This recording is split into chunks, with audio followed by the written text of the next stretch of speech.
Get your hands where I can see them. The shout cracked through the rain like a siren, sharp enough to make every head on the sidewalk turn at once. Naomi Carter froze beside the flashing police cruiser, grocery bag hanging from one hand, raindrops sliding down the sleeve of her gray wool coat. The wet pavement reflected blue and red lights beneath her feet, making the entire street look like it was trembling. Around her, strangers slowed under umbrellas and storefront awnings, curious eyes drifting toward the scene unfolding outside the pharmacy on West Belmont Avenue. Officer Daniel Brooks stepped forward first, broad shoulders tense beneath his dark uniform, one gloved hand resting near his belt while the other pointed directly at Naomi. I said don't move. His voice carried the kind of authority that expected obedience before explanation. Naomi slowly lifted both hands, calm despite the cold rain soaking through her curls. Officer, I think there's been a misunderstanding. Brooks let out a dry laugh that held no humor. Funny. They always say that. A second officer, Tyler Mason, stood a few feet behind him near the squad car, younger, nervous, trying too hard to mirror Brooks's confidence. He glanced briefly at Naomi before pulling out his phone under the excuse of checking dispatch updates. Naomi noticed the camera lens pointed slightly too high. Across the sidewalk, an older homeless man sat against the brick wall beside a newspaper machine, breathing unevenly beneath a thin green army jacket. A paper coffee cup trembled in his hand. Naomi looked toward him instinctively. He needs medical attention, she said softly. I was trying to help him before you arrived. Brooks stepped closer, rainwater dripping from the brim of his cap. You interfering with police business now? No, sir. Naomi kept her voice steady. He looked disoriented. That's all. The old man suddenly coughed hard enough to double over, but Brooks barely looked in his direction. His attention stayed locked on Naomi, studying her face like he had already decided who she was before she spoke a single word. A small crowd had started forming near the corner diner. Someone whispered. Someone else lifted a phone. Tyler shifted awkwardly, then muttered under his breath, "This neighborhood's always something on Friday nights." Naomi heard it clearly. She lowered her eyes for a second, not out of fear, but restraint. The cold wind carried the smell of wet asphalt and gasoline through the street while traffic crawled past the flashing lights. "Ma'am," Brooks said, voice tightening, "place your bag on the hood of the vehicle." Naomi complied slowly. A carton of eggs rolled gently inside the paper sack as she set it down beside the rain-speckled windshield. Now turn around. For the first time, hesitation flickered across her face. Panic, not anger, just disbelief, so quiet it almost disappeared beneath the sound of rain. "Officer, I haven't done anything wrong." Brooks moved closer anyway. "You want to make this harder than it needs to be?" Tyler glanced toward the growing crowd again. Some people watched silently. Others smirked with the detached curiosity people carried when humiliation belonged to someone else. Naomi slowly turned around. The metal cuffs clicked around her wrists moments later, cold against her skin. A little girl standing beside her mother near the bus stop suddenly tugged on her sleeve. "Mom," she whispered loudly. That lady was helping the old man. Her mother quickly pulled her back. "Don't stare." Naomi closed her eyes briefly as rain slid down the side of her face. Across the street, neon from the diner windows reflected against the puddles like broken pieces of light. Tyler looked at Brooks carefully. "You think dispatch confirmed it's her?" Brooks didn't answer immediately. His jaw tightened while he stared at Naomi, standing silently beneath the flashing lights. Then he finally said, "Doesn't matter. She fits the description enough for me." Naomi opened her eyes again, breathing slowly despite the sting of the cuffs pressing against her wrists. The old man near the wall looked toward her with exhausted eyes full of apology, but before he could speak, an ambulance siren echoed faintly somewhere down the avenue.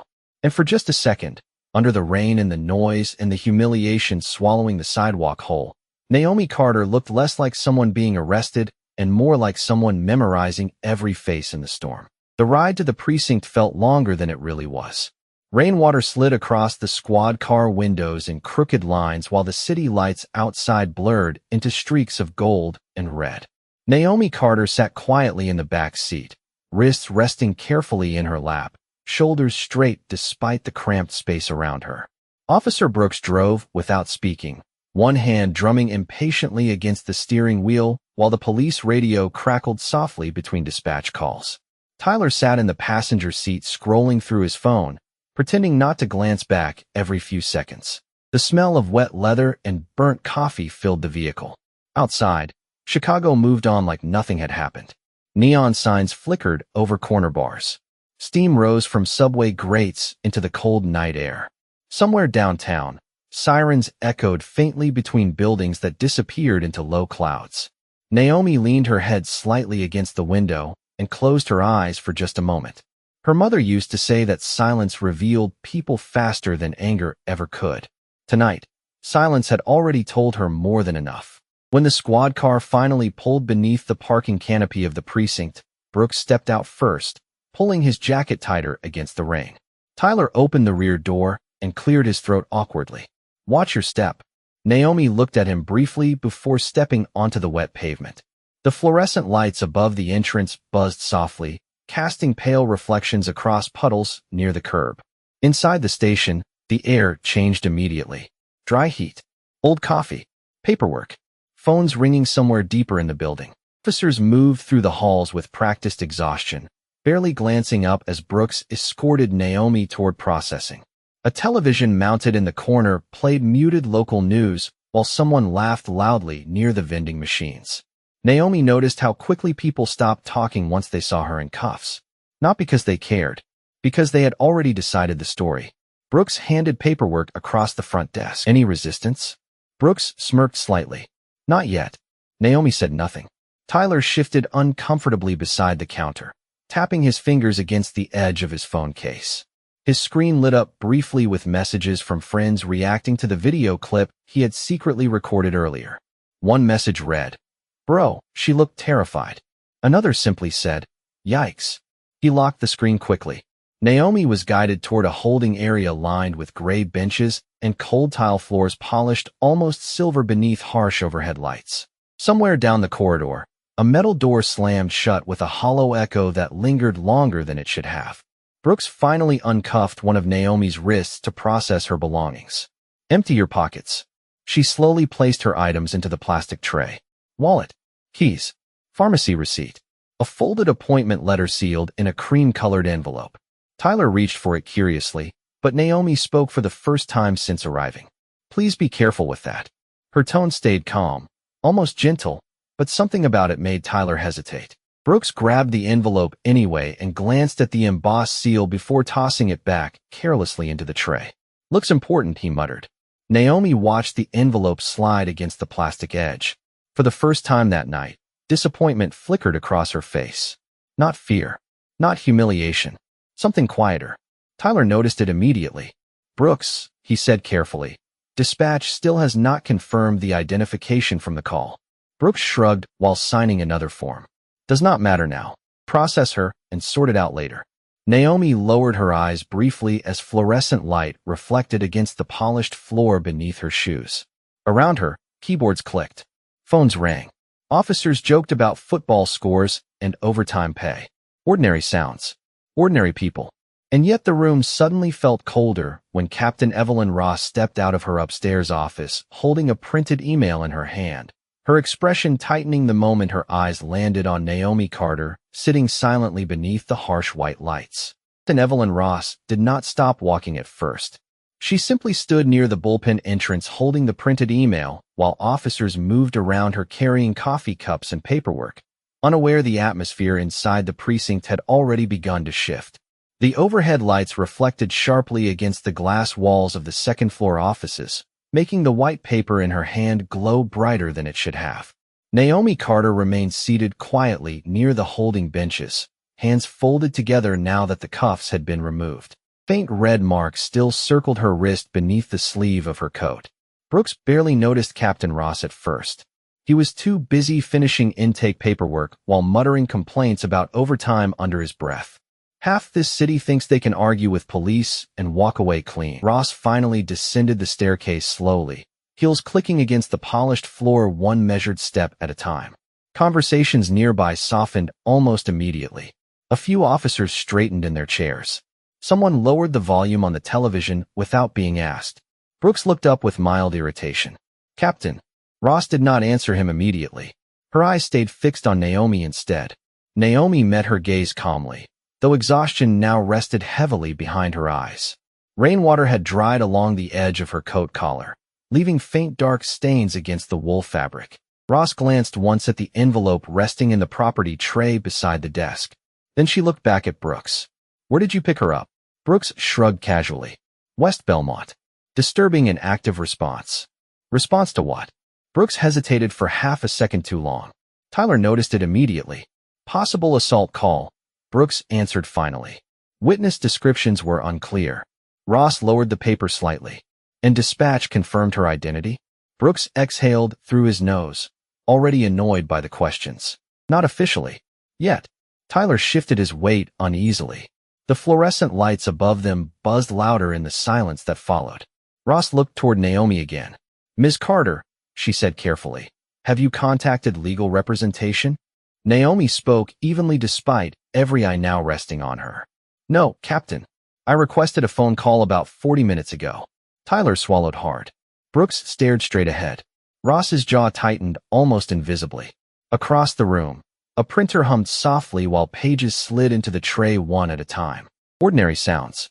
Yet the tension inside the station now felt thick enough to touch. Ross unfolded the printed email completely. At the top sat the official federal court seal. Beneath it, bold black lettering confirmed an appointment ceremony scheduled for Monday morning. The name centered beneath the heading read Naomi Elise Carter, United States federal judge. Tyler felt the blood drain from his face before he even realized he had stopped breathing normally. Brooks blinked once, then laughed quietly under his breath like the information itself offended him. That has got to be some mistake. Ross did not laugh. It is not. Her voice landed flat and sharp across the bullpen. Nearby officers slowly looked up from their desks. One by one, conversation stopped entirely. Naomi remained silent through all of it. No arrogance. No satisfaction. Just quiet composure beneath the cold station lights. Brooks straightened defensively. Captain, with respect, nobody told us she was. Ross cut him off immediately. Because your responsibility was never to assume who she was. The words hit harder than shouting would have. Tyler lowered his eyes toward the floor tiles, suddenly unable to look at Naomi directly. Brooks rubbed a hand across his jaw, irritation beginning to crack into uncertainty for the first time all night. Naomi slowly stood from the bench. The movement itself was calm, dignified, almost graceful despite the long hours and humiliation she had endured since the arrest. Ross stepped closer and handed her the envelope personally this time, careful not to crease the papers inside.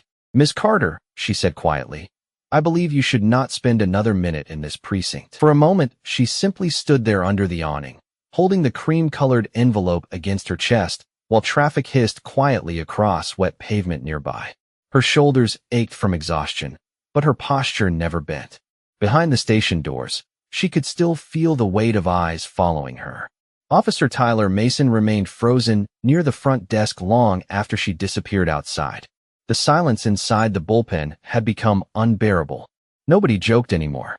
Nobody touched the television remote. Even the coffee machine humming in the corner suddenly sounded too loud. Brooks slammed a drawer shut harder than necessary and grabbed his jacket from the back of his chair. This is ridiculous, he muttered, pacing toward the windows. A judge does not change what happened tonight. Tyler looked up slowly. Maybe it should. Brooks turned sharply. You serious right now? Tyler hesitated. Naomi's calm expression kept replaying in his mind. The cuffs. The silence. The way she never once raised her voice while everyone else in the room acted like she did not deserve dignity. Tyler rubbed both hands across his face and leaned back in his chair. We never confirmed the call. Brooks scoffed immediately. We had probable cause. Did we? Tyler asked quietly. The question landed harder than he intended. Across the bullpen, Captain Ross remained near her office doorway reading through dispatch reports with increasing frustration. Every few seconds, she stopped to underline something with a black pen. Timestamps. Contradictions. Missing confirmation logs. The fluorescent lights overhead reflected sharply against her reading glasses while the station clock ticked past 12:17 a.m. Brooks noticed the reports in her hands, and his expression darkened. Captain, with respect, we followed procedure. Ross lowered the paperwork slowly. Procedure is not protection from accountability. Brooks exhaled through his nose. So now everybody suddenly thinks we are the villains because she wears a robe? Notifications continued appearing every few seconds from the video clip he had recorded outside the pharmacy. Thousands of views already. Comments spreading fast beneath the reposts. Some praised the officers without question. Others pointed out the homeless veteran in the background struggling to stand while Naomi tried helping him. Tyler swallowed hard and quickly locked the screen again. "Delete the video," Ross said suddenly. Tyler looked up, startled. "Ma'am." "Delete it before Internal Affairs asks why an active arrest appeared online before the official report was even completed." Tyler's stomach tightened. Brooks folded his arms defensively near the window. "Internal Affairs is not touching this." Ross looked directly at him. "You better hope they do before federal review gets there first." Outside, Naomi walked slowly beneath rows of glowing streetlights, her heels tapping softly against rain-dark concrete. The city felt different now. Quieter. Colder. A passing bus sprayed mist near the curb as it rolled past her, carrying tired passengers home through the sleeping neighborhoods of Chicago. Naomi stopped briefly beside a diner window glowing warm against the darkness. Inside, strangers laughed over coffee mugs and late-night pie slices, untouched by what had happened only blocks away. She lowered her eyes toward the faint red marks still visible around her wrists. Then carefully, almost absent-mindedly, she adjusted the sleeve of her coat to cover them. Her phone buzzed softly inside her purse. One new voicemail. The automated transcript appeared across the screen. "This is Federal Court Administration confirming Monday morning's ceremony. Congratulations again, Judge Carter." Naomi stared at the words for several long seconds while rain drifted quietly around her. Back at the precinct, Captain Ross closed the final report folder and looked directly at Brooks one last time. "You need to prepare yourself," she said quietly, because tonight did not end when she walked out that door. By sunrise, the video had spread across half the city. Clips from cell phones outside the pharmacy flooded social media feeds before most people had even poured their first cup of coffee. Some recordings showed only flashing lights and raised voices. Others captured Naomi standing silently in the rain while officers surrounded her beside the squad car. The internet did what it always did. It chose sides before facts had time to breathe. In a small apartment overlooking Lakeshore Drive, Naomi sat alone at her kitchen table watching pale morning light spill across the hardwood floor. A ceramic mug rested untouched beside her elbow, steam curling softly into the quiet room. The television across from her played muted morning news while captions scrolled beneath footage from the arrest. Questions raised after confrontation involving newly appointed federal judge. Naomi lowered the remote slowly. Her eyes looked tired now, not from fear, but from disappointment that settled deeper than exhaustion. Beside her sat the cream-colored envelope from Federal Court Administration along with a framed photograph of her mother smiling beneath autumn trees years earlier. Naomi reached for the frame gently, tracing the corner with one finger. Her mother used to tell her that dignity was not proven during easy moments. It revealed itself when humiliation invited you to become cruel in return. Across town, Officer Tyler Mason sat inside his parked car outside the precinct gripping a gas station coffee he had barely touched. His phone would not stop vibrating. News outlets were requesting comments. Friends were sending screenshots. One headline froze him completely. Federal judge mistakenly detained during police response. Tyler stared at the screen while cold November sunlight reflected across the windshield. Pit in his stomach had only grown heavier overnight. He opened the video one more time. This time he noticed details he had ignored before. Naomi trying to speak calmly. The homeless veteran struggling to breathe against the wall. The little girl near the bus stop saying Naomi had been helping. Tyler closed his eyes hard. Suddenly the memory no longer looked like control. It looked like failure. Inside the precinct, Brooks stormed through the bullpen carrying a printed newspaper folded beneath his arm. "This whole thing is political," he snapped to anyone willing to listen. "Nobody cared when we thought she was just another civilian." Captain Ross barely looked up from her desk. That sentence right there is exactly the problem. Brooks stopped cold. Around him, officers pretended to stay focused on paperwork while listening carefully. Ross removed her glasses slowly and folded them beside an open report file. "You still do not understand why this exploded." Brooks laughed bitterly. "Because she is connected." No, Ross answered quietly. Because she was treated like her dignity depended on her title. The bullpen fell silent again. Brooks looked away first. Meanwhile downtown, outside the federal courthouse, reporters already crowded near the front entrance beneath rows of stone columns and American flags whipping sharply in the cold wind. Camera crews adjusted microphones while producers rehearsed questions they hoped Naomi Carter would answer. But Naomi arrived through the underground garage instead, stepping from a black sedan with quiet composure beneath a charcoal coat and leather gloves. Federal Marshal Dean Whitaker greeted her near the elevator. "Judge Carter," he said gently, "you do not have to attend today if you need time." Naomi paused beside the mirrored elevator doors. Her reflection stared back at her calmly, though faint shadows rested beneath her eyes. "People do not stop needing justice because I had a difficult night," she answered softly. Whitaker nodded once without another word.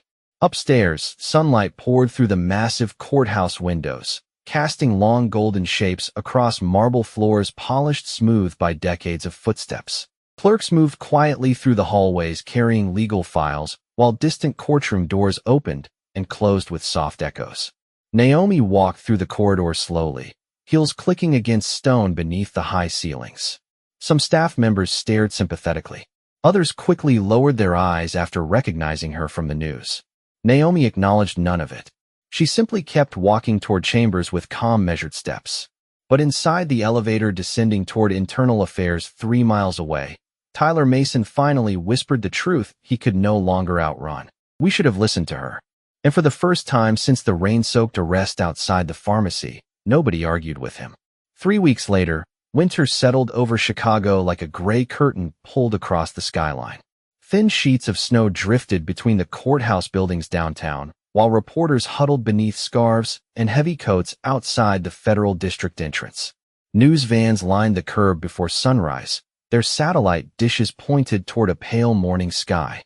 Inside the courthouse, warmth wrapped quietly around polished marble halls and dark oak courtrooms where whispers carried farther than people intended. Naomi Carter stood alone inside her chambers, fastening the final button of her black judicial robe. Soft daylight spilled through the tall windows behind her, catching the edge of the gold-framed law degrees mounted along the wall. For a moment she remained completely still, fingertips resting lightly against the smooth fabric near her wrist. The faint marks from the cuffs had finally faded, but she still remembered exactly how cold they felt beneath the rain. A clerk knocked gently before stepping inside, carrying a thick case file. "Judge Carter," he said carefully, "they are ready downstairs." Naomi accepted the folder without opening it. Her expression did not change, though the name printed across the front was impossible to ignore. City of Chicago Internal Review Board versus Officer Daniel Brooks and Officer Tyler Mason.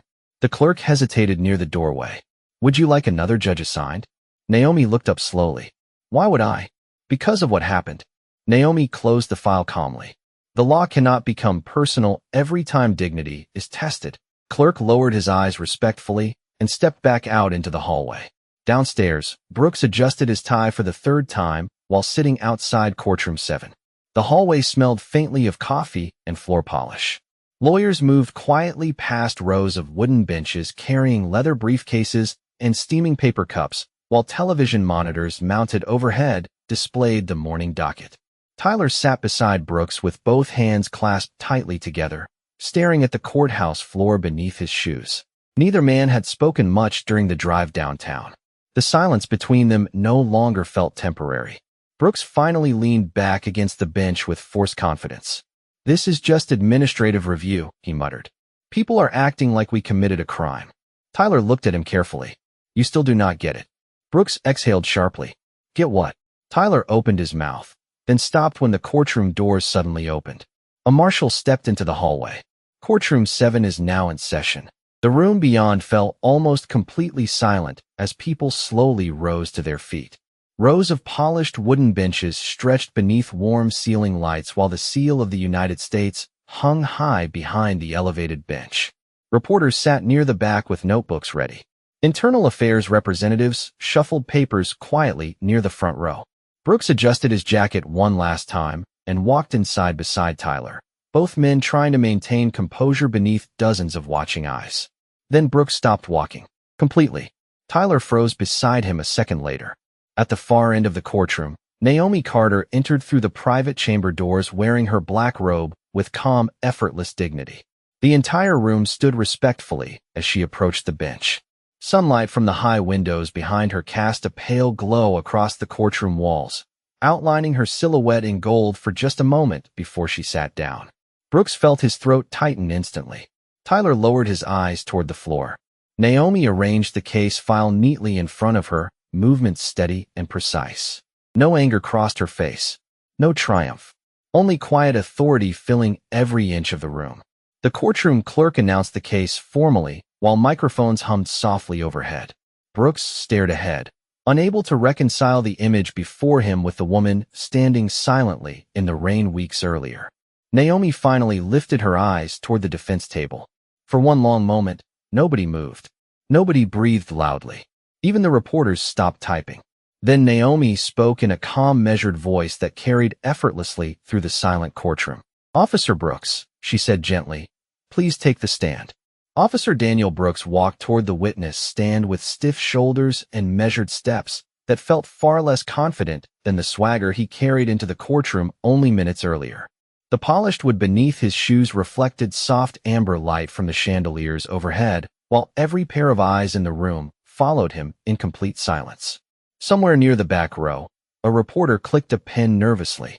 Naomi Carter watched him calmly from the bench above, hands folded lightly before her, expression unreadable beneath the shadow of the black judicial robe. The oath with a dry throat and lowered himself into the chair. The microphone near the stand caught the faint sound of his breathing. Tyler remained seated at the defense table beside department attorneys, unable to look directly at Naomi for more than a second at a time. He had not slept properly in days. Every time he closed his eyes, he saw the rain-soaked sidewalk outside the pharmacy and heard the little girl saying Naomi had only been trying to help. Counsel for Internal Affairs approached first, placing several printed photographs on the projector screen facing the courtroom. Images from the arrest appeared one by one beneath the soft hum of fluorescent lighting. Naomi standing quietly beside the squad car. The homeless veteran seated near the brick wall. Officer Brooks reaching for handcuffs while bystanders recorded on their phones. Brooks shifted uncomfortably in the witness chair. "Officer," the attorney asked evenly, "did dispatch confirm Judge Carter's involvement in any crime before the arrest?" "That was not my question." Brooks hesitated. The room stayed painfully still around him. "No," he admitted finally. Dispatch had not confirmed identification. The attorney nodded slowly. "Yet you proceeded anyway." Brooks straightened defensively. "We believed she matched witness descriptions at the scene." The attorney picked up another file from the table. Descriptions that identified the suspect as a white male approximately 6 feet tall. A faint murmur spread through the courtroom before quickly dying again. Brooks blinked once. Tyler closed his eyes briefly beside the defense table. Naomi remained motionless above them all, her expression calm enough to make Brooks even more unsettled. "Officer Brooks," the attorney continued, "did Judge Carter at any point threaten you?" "No." "Did she resist arrest?" Brooks swallowed hard. "No." "Did she attempt to flee?" "No." The attorney paused deliberately before asking the final question. "Then why was she detained?" Brooks looked toward Naomi for the first time since entering the courtroom. He expected anger in her eyes. Maybe resentment. Instead, he found something worse. Disappointment. Quiet, exhausted disappointment. Brooks suddenly looked away again. "We made a judgment call," he answered weakly. Across the courtroom, Tyler's hands tightened together beneath the table. His heartbeat thudded loudly enough that he barely heard the next witness called to the stand. Marcus Hill entered slowly using a worn wooden cane, dressed in a borrowed navy coat that hung loosely across his thin shoulders. The homeless veteran looked smaller beneath the towering courtroom ceilings, but his voice carried surprising steadiness once sworn in. "That woman tried helping me breathe," Marcus said quietly. "She was the only person there who stopped to ask if I was okay." Brooks lowered his head slightly. Marcus continued. "Everybody else looked at me like I was already gone." The courtroom stayed silent except for the soft scratch of reporters writing notes. Marcus glanced briefly toward Naomi before continuing. "When the officers arrived, she told them I needed medical attention. She kept trying to explain. Nobody listened." Tyler finally pressed both hands against his face. The shame had become unbearable now, heavier than fear, heavier than career consequences, heavier than public humiliation. Naomi watched quietly from the bench, while sunlight from the tall courthouse windows shifted slowly across the room behind her. The winter light softened the edges of everything it touched except the truth. Brooks sat motionless at the witness stand, jaw clenched tightly, eyes fixed downward as if the polished wood floor might somehow rescue him from the silence surrounding him. Then Naomi leaned forward slightly, her voice calm and impossibly steady. "Officer Brooks," she said softly, "the law gives authority to people, but humanity is what tells them how to use it." Nobody in the courtroom moved after that, because deep down, every person there understood she was no longer speaking only to him. The hearing lasted another 2 hours, but the energy inside the courtroom had already changed long before the final statements began. Nobody looked at Officer Brooks the same way anymore. Confidence that once filled his posture had collapsed into silence, leaving him sitting stiffly at the witness stand with tired eyes fixed somewhere beyond the courtroom walls. Outside, snow drifted steadily across the courthouse steps while television crews waited beneath gray winter skies, hoping to capture reactions the moment the proceedings ended. Inside courtroom 7, the air felt heavy with something far more uncomfortable than anger. Recognition. Tyler Mason sat motionless beside the defense attorneys, shoulders hunched slightly now, fingers intertwined so tightly his knuckles had turned pale. Every word spoken that morning had stripped away the excuses he used to protect himself. He could no longer hide behind procedure or chain of command or the comfort of following someone louder than his conscience. The projector screen near the jury rail displayed another angle from a bystander's phone. This time the video clearly showed Naomi kneeling beside Marcus Hill near the pharmacy wall before officers arrived. Her coat, sleeve darkened by rain. Her voice calm while asking Marcus to slow his breathing. Then Brooks approaching with immediate suspicion already written across his face. Tyler watched the footage with his jaw clenched painfully tight. He remembered standing there that night. Remembered hearing Naomi explain herself. Remembered choosing silence because it was easier than challenging the officer beside him. The courtroom lights reflected softly against polished wood while the final witness stepped away from the stand.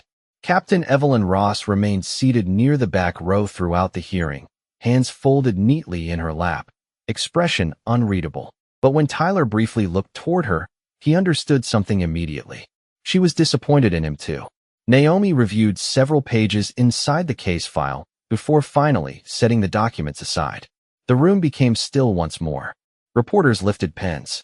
Attorneys straightened in their chairs. Even the faint humming from the overhead ventilation system seemed louder in the silence. Naomi looked first toward Marcus Hill seated quietly near the front row, then toward Tyler, finally toward Brooks. "This hearing was never only about policy," she said calmly. "Policies can be rewritten. Procedures can be retrained. But dignity, once ignored, leaves damage long after paperwork disappears." Brooks lowered his eyes again. Tyler felt something tighten painfully in his chest. Naomi continued softly, her voice carrying effortlessly through the room. "The public grants authority to law enforcement because people believe officers will see humanity before assumption." Snow tapped gently against the tall courthouse windows. Nobody interrupted her. "What happened outside that pharmacy should concern every person in this city. Not because I am a federal judge, and not because cameras were recording." Her eyes shifted briefly toward Brooks. "But because respect should never depend on discovering someone's title after the damage is already done." Tyler suddenly stood before anyone expected him to. His chair scraped loudly against the courtroom floor. Every head turned toward him at once. Brooks stared in disbelief while Tyler swallowed hard, struggling to steady his breathing. "Your Honor," he said quietly, voice unsteady, "I should have stopped it, and we treated you like you did not deserve basic decency." Naomi listened without interruption. Her face calm though something softer now rested behind her eyes. Tyler slowly removed his police badge from his jacket pocket and placed it carefully on the defense table. The metallic sound against the wood echoed through the silent courtroom. Brooks stared at the badge like he no longer recognized it. Tyler lowered his head. "I do not think I deserve to wear that anymore." Nobody moved for several long seconds after that. Then Naomi finally spoke, her voice quiet enough that people leaned forward just to hear it. "The first step toward justice," she said gently, is when someone chooses truth over pride. And for the first time since that rain-soaked night outside the pharmacy, Tyler Mason looked less like an officer defending himself and more like a man finally seeing the weight of another person's pain. When the hearing finally adjourned, nobody rushed for the exits right away. The courtroom remained wrapped in a strange stillness that felt heavier than noise. Porters lowered their cameras. Lawyers quietly gathered folders into leather briefcases. Outside the tall courthouse windows, snow continued drifting across downtown Chicago in soft white sheets, blurring the city into something quieter, calmer, almost reflective. Naomi Carter closed the final case file carefully and rose from the bench with measured grace. The black robe moved softly around her shoulders as she stepped down from the elevated platform for the first time that day. People instinctively moved aside to give her space as she walked through the courtroom aisle. Some lowered their eyes respectfully. Others simply watched in silence, uncertain what to say after witnessing dignity answer humiliation without cruelty. Tyler Mason remained standing beside the defense table long after everyone else began leaving. His badge still rested where he had placed it earlier, untouched against the polished wood beneath the courtroom lights. He stared at it quietly as though it belonged to another person now. Across the room, Brooks sat alone near the witness stand with both elbows resting against his knees, hands clasped tightly together. The anger that once defined his posture had disappeared completely. In its place sat exhaustion. Captain Ross approached him slowly, coat folded over one arm. "Internal Affairs will make their recommendation by morning," she said gently. Brooks nodded once without looking up. Ross studied him for a moment before adding quietly, "The hardest part is realizing respect cannot be demanded after humanity is forgotten." Ross glanced toward the hallway where Naomi had disappeared moments earlier. "No," she answered softly. "Authority means responsibility." Brooks lowered his head again. Meanwhile, Naomi walked alone through the marble courthouse corridor while winter light spilled across the floor in pale silver patterns beneath the high windows. Her heels echoed softly through the nearly empty hallways. Somewhere in the distance, an elevator bell chimed. Somewhere else, courthouse staff laughed quietly over coffee now that the tension of the hearing had passed. Ordinary sounds. Ordinary moments. Yet Naomi felt strangely aware of every breath she took. She paused briefly beside one of the tall windows overlooking the city streets below. Snowflakes drifted slowly past the glass, while people hurried beneath umbrellas and wool coats far below, unaware of how deeply one courtroom had changed several lives that morning. Naomi gently touched the edge of her sleeve where the cuffs once left marks weeks earlier. The skin had healed completely now, but memory healed differently. Steps approached quietly behind her. Naomi turned to find Marcus Hill standing near the hallway entrance, cane resting carefully in one hand. He looked uncomfortable in the formal courthouse setting, but his tired eyes carried warmth now instead of fear. "Judge Carter," he said softly, "I just wanted to thank you." Naomi smiled faintly. "You do not owe me thanks, Marcus." He shook his head slowly. "Most people stopped seeing me a long time ago." The words settled between them gently. Naomi looked down for a moment before answering.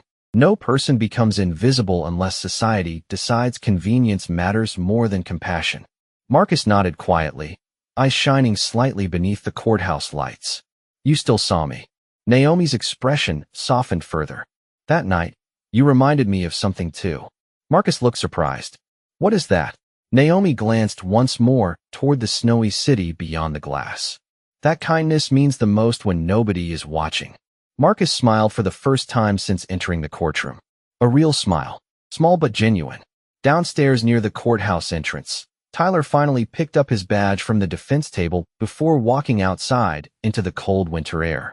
Snow landed silently across the dark fabric of his uniform while reporters shouted questions nearby, but he ignored all of them. Across the street, Brooks exited separately with his head lowered beneath the falling snow, disappearing quietly into the crowd without once looking back. And high above the city, framed by marble columns and pale winter light, Naomi Carter stood alone beside the courthouse window, calm and steady as the snow continued falling over Chicago, while somewhere deep in the silence left behind, justice finally sounded less like punishment and more like humanity remembered.